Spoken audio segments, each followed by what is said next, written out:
Two ignorant humans talking about stuff. I hear about this blockchain, right? So tell me what this is. Tell me about it. Okay, so whoa. Real quick. 2 or 3 minutes, Mike. Two or three. Okay. Gotcha. Right. That best way to describe blockchain technology that I've heard is it's an online ledger. Okay, so it's you know what a ledger is, like it's like you would use in accounting. Transactions occur, right? It's transparent, so meaning that you or I can access this ledger at any time. Okay, and it's what they call immutable. It's a new favorite word of mine, which means that essentially, in order to make any changes to the blockchain, it has to be approved by thousands of different servers to acknowledge that a change has occurred and it's acceptable. Okay. So essentially what that means is that if you want to go and mess with something, hack it, jack with it, do whatever you want, there has to be thousands of different computers that would agree that that change is acceptable. Okay. So is it impossible to hack? Nothing's impossible, right? Anything is possible.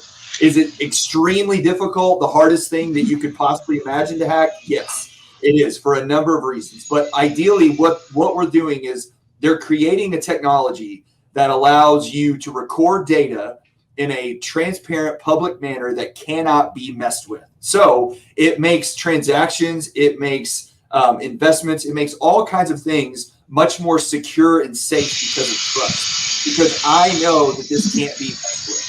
And ultimately, that's what blockchain is. It's something that sounds great. I don't know what's going on there, but you got some kind of a what do you got, construction happening? Are they working? Oh yeah, somebody's laying tile. Somebody's laying tile up on the top up here.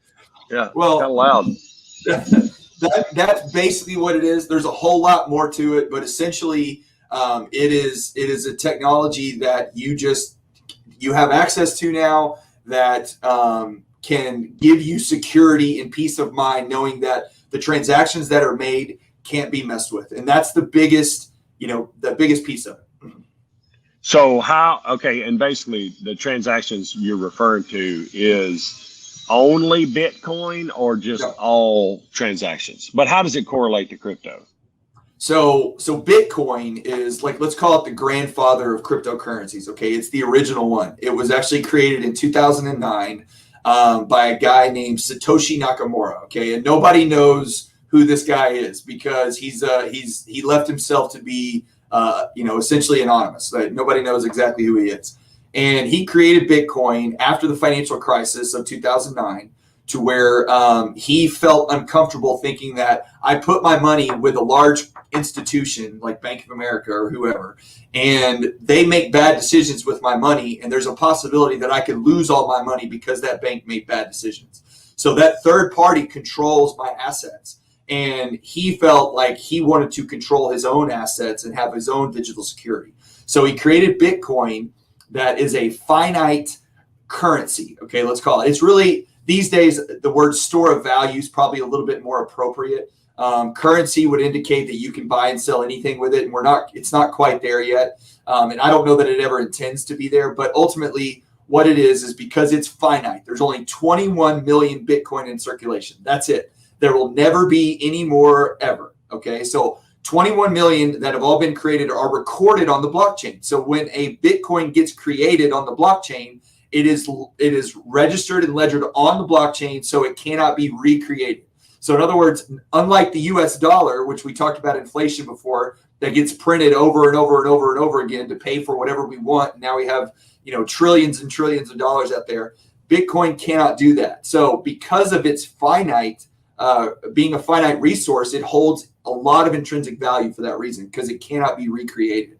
So why does it have value? What's it backed by? Well, I would say the same thing if you were to ask me why the dollar has value. Well, the dollar has value because you and I put faith in it. Part of it's because of the government. Part of it's because we've got a lot of big guns. And if anybody argues with us as the United States, they got a problem. So that's why the dollar has value. Well, crypto and Bitcoin has value in particular because people put value into it. They put trust. And so the more and more people that give Bitcoin value, the higher the value goes. So as the adoption rate continues to incline, which right now it has, because now you've got hedge funds creating funds for this. You have Chase, Bank of America, Wells Fargo, all creating trading ability within their platforms to be able to use cryptocurrencies, especially Bitcoin. So it's not anything that I feel like is going anywhere anytime soon. If anything, it's creating or it's gaining a lot of steam, and it's going to create a lot of forward momentum going in the future. Two ignorant humans talking about stuff.